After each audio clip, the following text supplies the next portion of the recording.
This is Cheryl Todd of Gun Freedom Radio. And I'm the other guy, Dan Todd, reminding you that we and the show you are listening to are proud members of the Self-Defense Radio Network. Find out more and check out all of the other great shows and content at selfdefenseradio.net.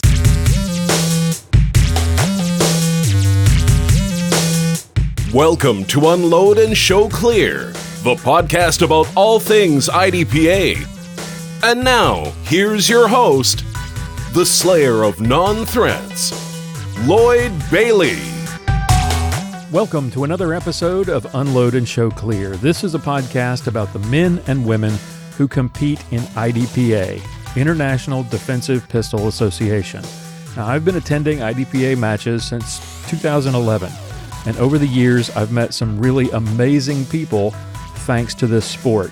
Ignore all the colorful jerseys and the sponsor logos, and underneath you're going to find everyday men and women who volunteer their time and their effort and spend their hard-earned dollars on travel, match fees, and gear to make this sport great. And today you're going to meet another one of these awesome people. But first, I want to thank today's sponsor. All right, before we get started, I want to tell you about GlockTriggers.com. Recently, at a sanctioned IDPA match, I went to the line, I went to load and make ready, and the little dingus thing flew out of my trigger. Just completely flew out of the gun. So I had to scramble and shoot the stage with a backup gun.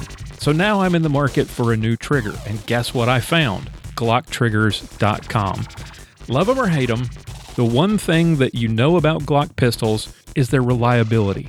They're out of the box, to the range, to the match, absolutely reliable. And it's what makes them popular with competitors like myself, law enforcement, military, and responsible citizens. But the one drawback is that stock trigger.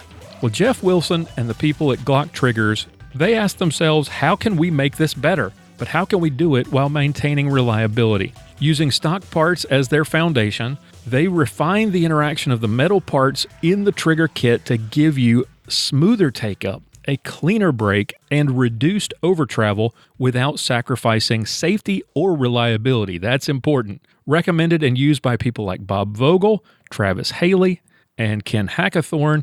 Glock Triggers custom trigger kits come with a lifetime warranty and a 30-day satisfaction guarantee.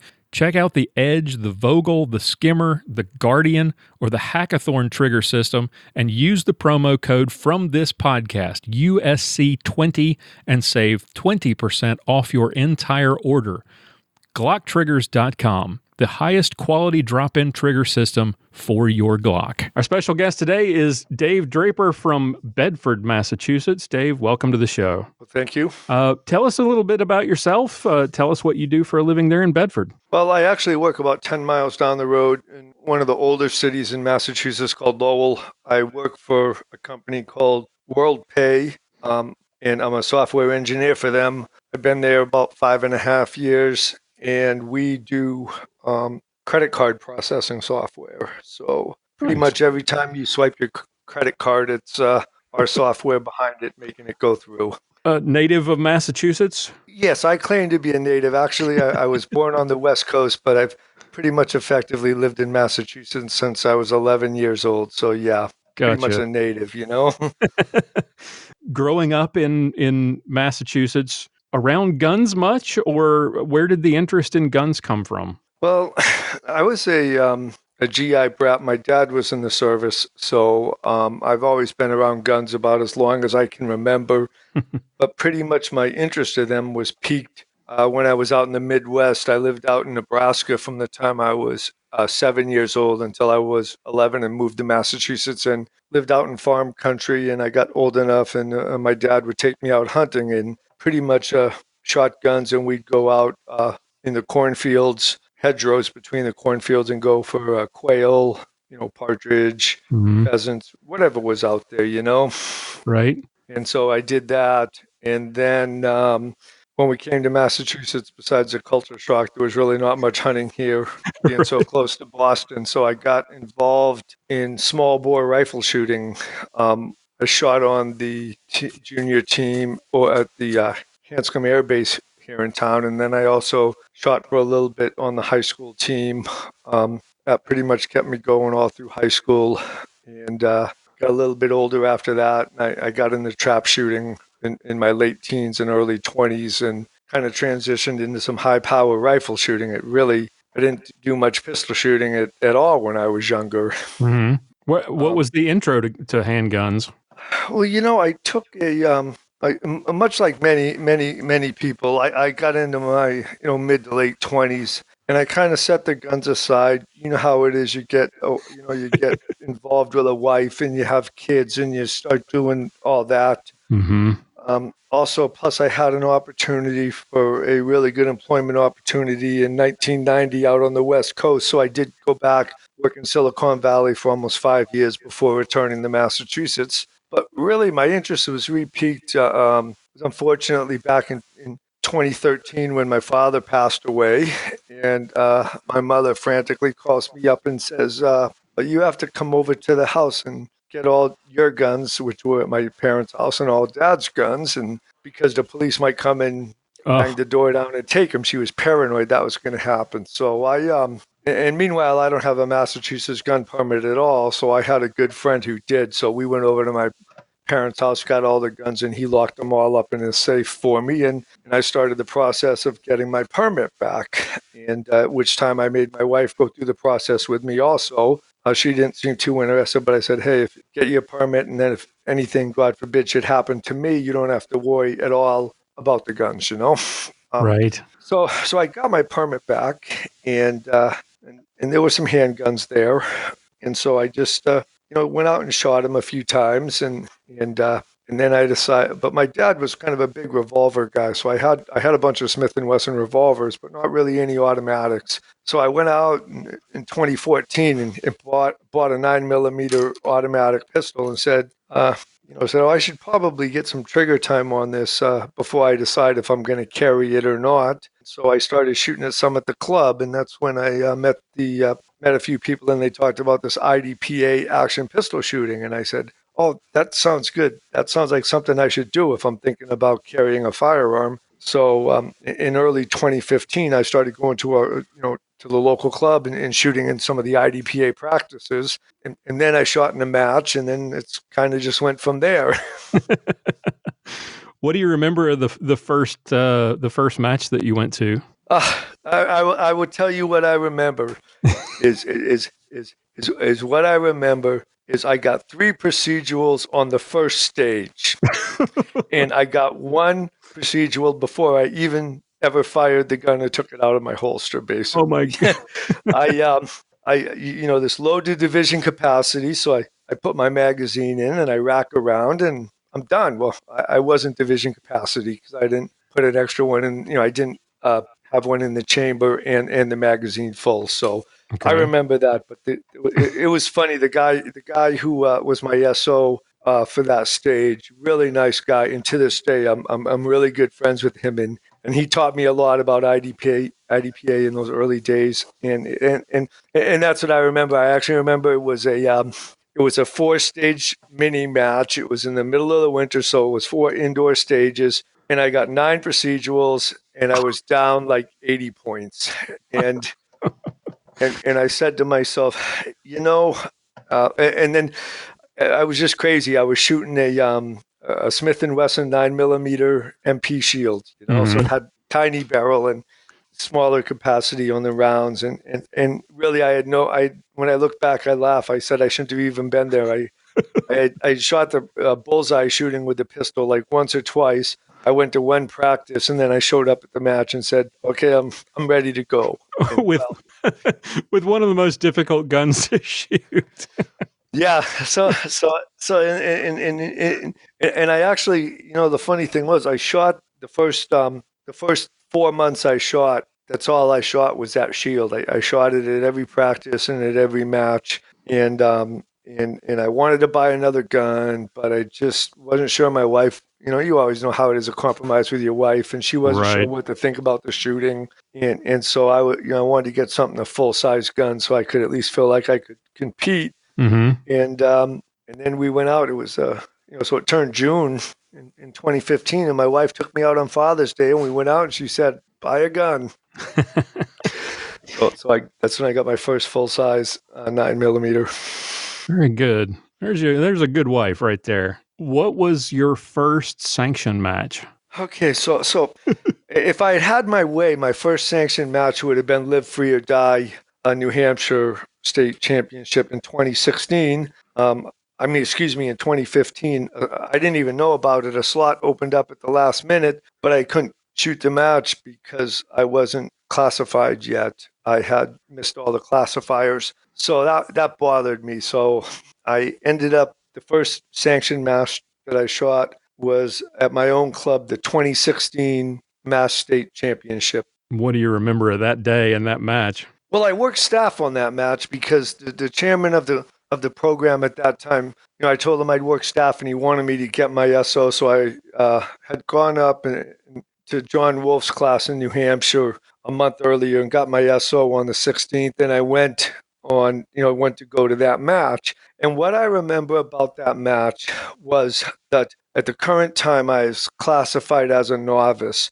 and I was embarrassed to shoot the match as a novice. So I had the director of the program at Woburn Sportsman. He had practice. He ran another classifier for some people who needed it for the state. So I went through his classifier again and classified as a marksman. So I said, okay, now I can go into the Mass States. I'm a marksman. I won't be a novice, so I'm not going to feel as bad. And I shot the whole match. And then what happened is if I ended up beating the first place novice by about 3 seconds on my time. So if I had not classified, I would have been overall high novice. I would have got a trophy and a match bump. But instead, what I got was just to shoot the match. But that was okay. It didn't bother me. It was just the fact that I did it. I knew what I had done. I didn't need any kind of plaque or anything. But I just thought, I should just watch some of these people who are gamers and not classify too high. Right.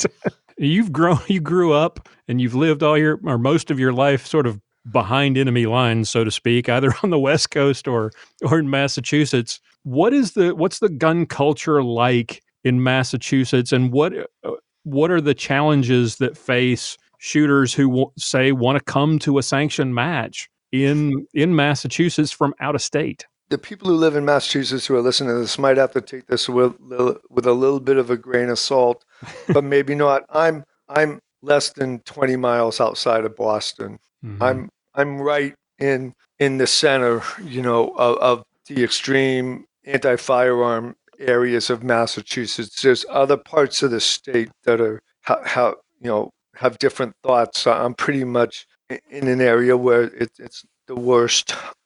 It didn't used to be this way. I remember 30 years ago getting out of high school and shooting on a high school rifle team, and people didn't seem to bother them so much. To be honest, I kind of just keep my mouth quiet. I don't push my beliefs on anybody. I do have an NRA sticker on my truck, but I don't make a big deal of it, just given what people believe around here. Right. But the other thing is, if you look at the towns, and in Massachusetts, the reality is that the chief of police of the local town has a huge amount of say in what kind of permits are issued and who gets them.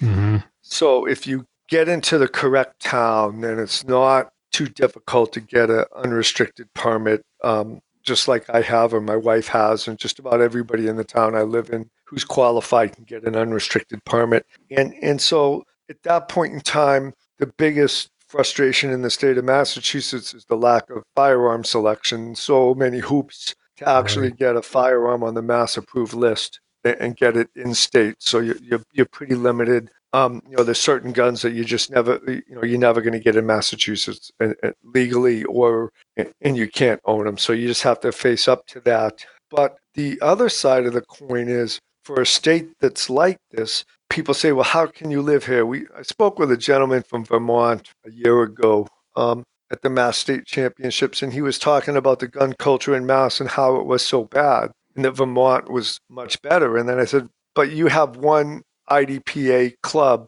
in the whole state. We've got them several right here in the Boston area. And the truth of the matter is, in the summertime, starting right about now, within 90 minutes of Boston or so in the state, you can shoot IDPA, USPSA, and Steel Challenge. every Saturday and every Sunday, virtually all summer long.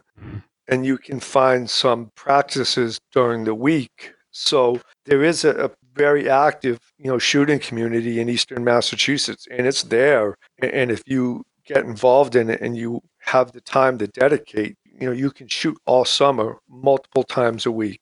Before we get to some IDPA specific questions, I wanted to ask you. You mentioned rescuing your dad's guns before the potential of this, the possibility of the state coming and confiscating them. Right. Do you still have one of the things I think that a lot of people who don't really get gun culture, one of the things about gun culture that I think they don't understand is that there is, in many cases, there's an emotional attachment to guns, not for what they are, but for what they represent, for where they came from. So you were able to rescue those guns from your dad. Do you still have them? And tell us about your favorite. I have all of them. I can't get rid of them. I have them all. I don't know if I could call any of them my favorite. I have an old Sears and Roebuck 22 semi-automatic rifle. It turns out it was made by Winchester when I did the research many years later. And that gun was the gun I learned to shoot on when I was 9 years old. So that gun's got a certain sentimental attachment. That was the first gun I ever shot. And then I've got a old Mossberg 500 pump action shotgun. I don't know exactly how old it was. Definitely before 1968. And that gun probably has a little bit. That was the first, what I thought was a real gun that I could shoot, Right.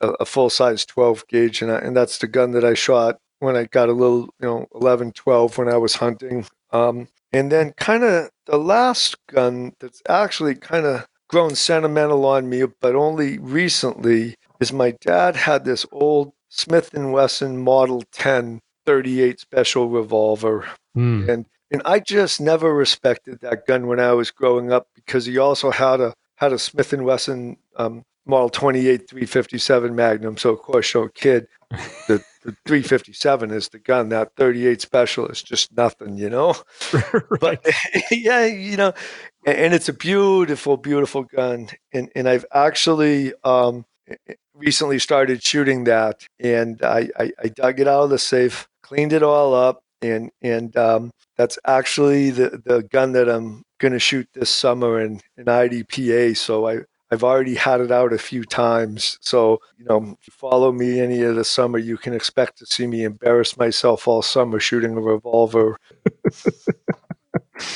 Yeah. From what I understand from those who pick it up and haven't been doing it for years, it's a humbling experience. It's fun. I just shot it the other night at a practice, and I think it's going to be fun. It's different. You just mix it up, do something a little bit different this year. Yep.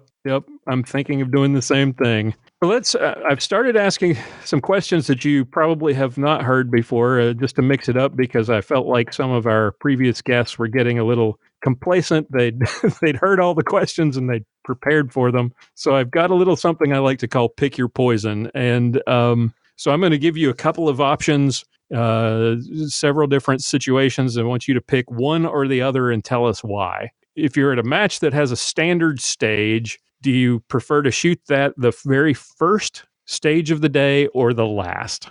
That's an interesting question, because my real thoughts would probably depend on the circumstances. But in general, these days, I tend to believe I'd like to shoot it first. It gives you a good chance for me to warm up, and all the people who know me locally know that I'm a disabled shooter, and that I shoot with a prosthetic leg. And sometimes on the matches, by the end of the match, I'm just kind of tired, and standard stage is an opportunity. I don't think you'll ever win a match on a standard stage, but you can certainly lose one on a standard stage. So sometimes it's just better to get it done and get it out of the way when you're fresh, and then not worry about it later. The only other thing is if you're having a match and you come to the standard stage at the end of the stage, then for myself personally, I always feel like there's some added pressure to actually really perform on that stage. Right. So I'm not always sure I'd like to shoot at first, but I think I'd rather get it done sooner in the match than later. Wide open targets at 20 yards or lots of non-threats and everything inside of, say, 10? Honestly, it depends on which gun I'm shooting, but in general, I'm gonna take them in close, regardless of how many non-threats or what's there. My eyes don't work so good anymore, so I'm not afraid of the 20-yard out in the open shots, but if I'm gonna take those shots, I'd rather be shooting a 1911, with a 5-inch barrel, and my M&P with a 4 1/4. Right. Major match like nationals or worlds, and you got 16 or 18 stages depending on the year, but you have to shoot them all in one day because you don't have enough points to choose the 2-day match. Do you go ahead and do it, or do you wait until next year? No, you go do it. It's like when I shot, the only really major match I've shot was 2017 Indoor Nationals. Yeah, It was 2017. Was the last year Smith & Wesson had the Indoor Nationals. That was 14 stages. I shoot it all in one day. I was exhausted by the end of the day, but you just go and do it. Especially if you don't have the points. So for me, the opportunity, don't pass up the experience, right? Yeah, the opportunity to shoot those matches is not given for me. If you have the opportunity, you go. You get a taste of a little bit of different weather than we get down here in Texas. So freezing cold or scorching hot, if you had to choose, which would you rather shoot in, 30 degrees or 100 degrees? Me, I'd rather shoot in 100 degrees. Why? Even though I live in this area, I'm not a big fan of the cold. My knees get bad, and I don't have the mobility in the cold. And in the cold with the ice and snow, it's always a concern of the safety and how dangerous it is. So maybe some people don't. I tend to slow down a little bit and make sure I'm not going to fall on my butt. So it's just, for me, I'll take the hot weather. Right. Which rule change do you think had the biggest impact on your game? The 1 point per second or 1 second per point, or the ability to reload in the open? Well, this is where some people would disagree with me. I actually like both of those rule changes. A lot of people were against the 1 second per point. I thought that taking away the failure to neutralize penalty and then just going with a straight 1 second, I thought it kind of balanced out. But I guess so. The rule that made it the easiest and nicest, there were two rules actually that came out of that series of changes that I thought really improved the sport. One was just load in the open. Bad guys are out there in the real life, you're just going to load it up. And the other one was the rule that basically said that if you can see the target, you can engage it. So that's right. None of the quote unquote memory stages, and you have to traverse it in a certain order. So I thought loading in the open, and if you can see it, you can shoot it. In general, of course, there's some restrictions on that. Were really good for the sport. As a disabled shooter, talk about the challenges that disabled shooters face and the way that the sport accommodates shooters with disabilities. And are there things that we could do better? Well, first I want to make it real clear that I consider myself a disabled shooter, but compared to some of the guys who go out and shoot, I'm not disabled at all. I have a prosthetic leg. I've had it for a long time, and I pretty much get around. God bless me, and I'm allowed to get around really good. And a lot of people don't even know I have it. But given that, it does present some difficulties. And I've shot with a couple of other disabled shooters who are either on prosthetic legs or in wheelchairs. And I think that there's a couple of different aspects of it that you really need to watch out for. When you look at your stage designs, and you have to think about some of the clearances and what you can do to make an adjustment to accommodate a shooter if you have somebody in a wheelchair. So that's the first thing. What's the terrain? You try and kind of keep an eye on the terrain in your course. I mean, obviously, you can't do some things. Like a couple of our pits have a lot of sand on them. It's hard to move a wheelchair through the sand, and there's not much you can do about that. But you kind of keep it in the back of your mind, or at least I do, when I design stages to give these guys a shooting, a fair shake and something they can enjoy and not get frustrated, but not make it so that it's too easy for everybody else. Right. And then the other thing you have to do is you have to be aware of the rules of the game and make sure you understand them. Like, for instance, if you're in a wheelchair, IDPA allows you to have somebody push you through the course of fire. If you have a club that's not aware of that, they might say, "Oh, you can't have somebody push you." So that's one thing. The other thing that I find is that you want to make sure that you don't have too much low cover. Like we had last year for the Mass States, the 2018 Mass States, we had 13 stages, and somehow we ended up, after we made our first cut of stages, when we were still picking out the stages and designing the stages for the match, we ended up with 7 stages that went to a low cover to finish. And I just said, that's too many. That's too many stages for a low cover. You've got, and we actually cut that back and settled on 4 stages.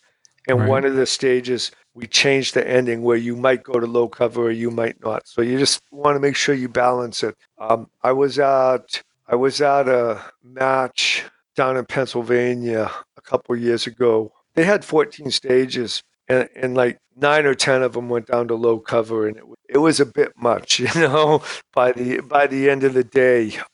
For someone my age and older, that going down to low cover that many times in a match is so I can't imagine that it would be a very good idea if you're trying to accommodate the disabled shooter. Right. It's not even easy for people who don't have a disability. Well, when I get in that situation, I'll go through the stage and I'll typically decide ahead of time whether I'm going to go to low cover or not. And if I don't, I'm going to politely inform the SO that, hey, I'm not going to low cover, just so they know ahead of time. I always feel it's best. Anything you're going to do that's strange, tell the SO so they know.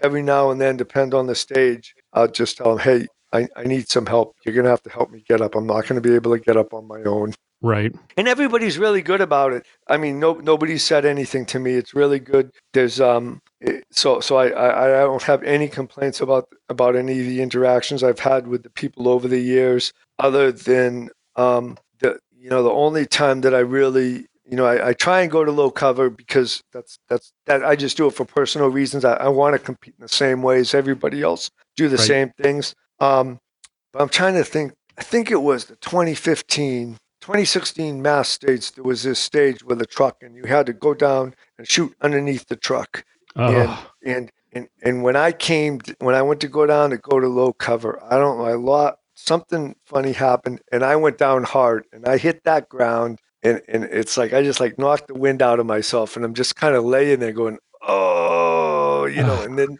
and then I slowly take, I hold my firearm the whole time. I didn't drop it. I didn't point it any strange, and then I kind of sit there and go, oh, okay, I guess I should shoot this now. And that added about a good 20 or 30 seconds onto my time for that stage. and then the SO chastised me and said, what did you go to low cover for? You should have taken the alternate position and, taken the PE and shot over the hood or something, And I'm saying, Right. and I'm thinking to myself, I don't know why I went to low cover. I don't know why I did it. It was a bad move. Take the penalty instead. Yep. Yeah.